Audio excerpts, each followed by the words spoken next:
Assalamualaikum warahmatullahi wabarakatuh. Selamat berjumpa kembali di mata kuliah English for Kids bersama saya, Ibu Wode Hardianti. Baik, dalam pertemuan kali ini, alhamdulillah kita sudah sampai ke pertemuan ke-6 atau week 6. Dalam pertemuan ke-6 ini ada beberapa informasi penting yang akan saya ajarkan. Untuk lebih jelasnya saya share screen dulu ya.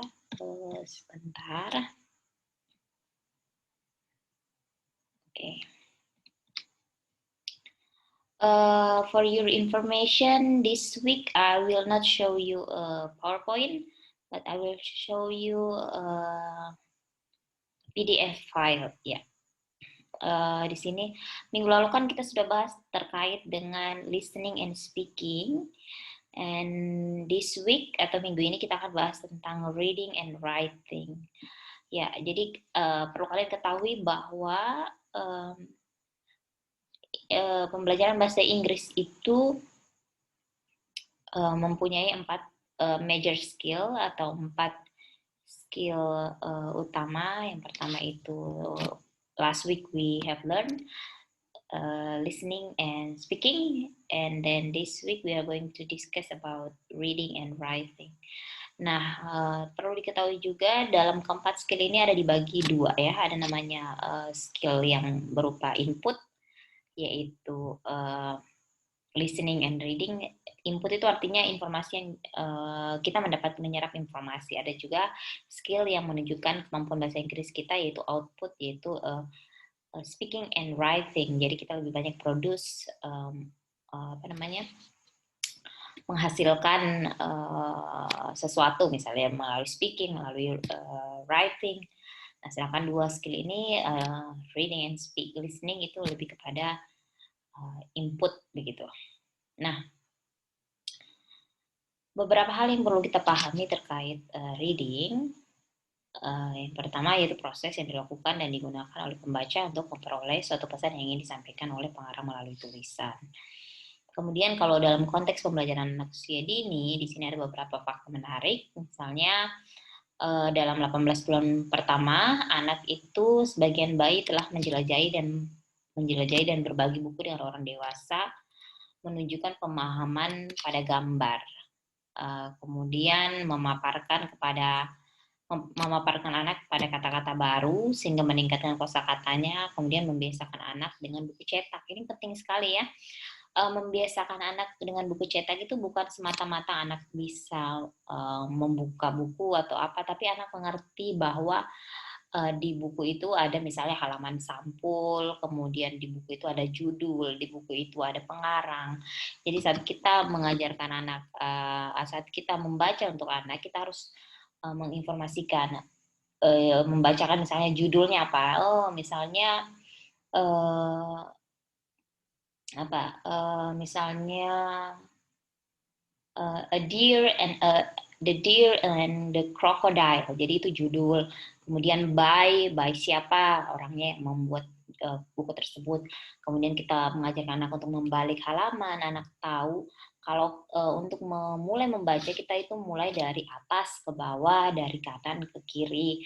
Kemudian kita bisa tunjukkan ada halaman di setiap. Misalnya kalau ada halamannya di setiap lembaran, kemudian kita tahu depan belakang, itu semua diajarkan melalui buku yang kita berikan atau kita mulai ajarkan kepada anak. Nah, untuk lebih jelasnya di sini ada cerita pendek yang bisa saya akan jadikan contoh.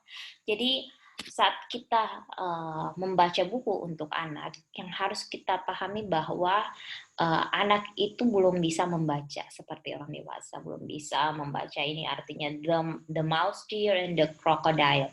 Tapi anak bisa mendapatkan clue atau informasi terkait bacaan tersebut dari petunjuk-petunjuk lain. Misalnya ada gambar di sini, ada gambar kancil, kemudian ada gambar buaya. Kira-kira apa yang terjadi? Kemudian ada gambar apa lagi di sini? Buah apa ini ya? Buah apel misalnya. Kemudian ada gambar lokasi di mana ya kira-kira kejadian ini terjadi, si kancil dan si krokodil ini tinggal begitu kan. Jadi dan kemudian di mana krokodil ini tinggal, misalnya di sungai, kancil di mana, misalnya begitu. Jadi clue-clue ini didapatkan dari petunjuk gambar, warna, gambar, lokasi, tata letak dari gambar tersebut itu sangat penting untuk anak bisa pahami isi cerita itu. Dan satu hal lagi hal lain yang harus kita pahami bahwa buku untuk anak usia dini itu jangan terlalu banyak tulisan ya. Ada tulisan, tetap harus ada teks, tetapi yang paling penting adalah bagaimana teks ini diposisikan sebagai bukan sumber utama untuk anak dapat informasi, tetapi dapat informasinya dari buku background yang ada dalam cerita tersebut. Nah, selain itu, jadi ini kisahnya tentang The Mouse, Deer, and the Crocodile. Jadi cerita si kancil dan si buaya.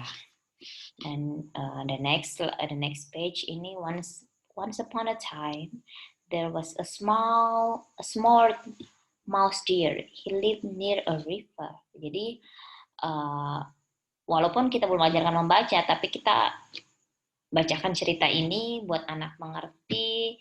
Dan misalnya kita tunjuk there was a smart mouse deer, mungkin sambil kita menunjuk ke arah kancilnya, kemudian atau saat mengucapkan kata the crocodile, kita menunjuk kepada arah buaya. Jadi mereka mendapat clue, oh crocodile means buaya, mouse deer means kancil, begitu. Misalnya an apple trees, pohon apple here, apple. Jadi banyak sekali aktivitas yang bisa kita lakukan dengan adanya bantuan gambar yang diberikan. Oke, jadi seperti ini ya contoh buku cerita yang bisa kita gunakan untuk bacakan ke anak. Lebih banyak didominasi oleh gambar. Gambarnya juga berwarna ya, kemudian gambarnya juga sesuai background, tata letak, tetap kita bacakan teks dan sebagainya. Oke, bisa dilihat di sini ya. Nah, storytelling book The Mouse, Deer, and the Crocodile. Jadi ini penting sekali untuk kita ajarkan, dan kalau bisa kegiatan membaca untuk anak itu dijadikan rutinitas, apakah sebelum tidur, apakah di siang hari, apakah di pagi hari, karena dengan menjadikan ini rutinitas maka anak akan terbiasa menyenangi buku dan menjadi akrab dengan buku, which is sesuatu yang baik untuk meningkatkan kemampuan mereka ke depan, baik membaca atau baik menulis atau aktivitas-aktivitas lainnya. Nah, kemampuan berikutnya yang akan saya bahas yaitu kita masuk ke writing ya, writing. Nah, kalau untuk anak usia dini, writing kita belum masuk sebagai kemampuan yang mereka harus master atau mereka harus kuasai, tetapi kita sudah namanya mengenalkan menulis permulaan atau menulis awal gitu ya. Nah, tapi penekanannya lebih kepada dalam bentuk games, dalam bentuk kegiatan-kegiatan yang menyenangkan. Itu pun kita tidak banyak memfokuskan menulis, tapi mungkin lebih kepada pengenalan alfabet, bagaimana mungkin mereka sudah mulai bisa menulis nama, walaupun mungkin belum nama panjang, tapi at least their nickname, nama panggilan mereka ya. Mungkin juga mengenali angka, bisa menulis angka dan sebagainya ya. We don't really force them to do that. Kita nggak paksa anak untuk melakukan itu, tapi kita fasilitasi kalau mereka punya interest, kalau mereka punya keinginan dan punya kemampuan untuk itu, kita akan berikan. Semua akan diberikan dan tindak lanjutnya itu tergantung dari perkembangan tiap-tiap anak seperti itu. Jadi kurang lebih seperti itu ya untuk skill pada pertemuan hari ini, yaitu reading and writing. Oke. Nah, kalau kalian masih ada pertanyaan, silakan kirimkan ke grup WA kita. Nanti saya akan jawab di situ dan kita akan sama-sama diskusi terkait dengan pertanyaan-pertanyaan yang kalian berikan. Baik, untuk hari ini sekian pertemuan kita. Sampai berjumpa lagi minggu depan insya Allah, dan semoga semua dalam keadaan sehat walafiat. Assalamualaikum warahmatullahi wabarakatuh.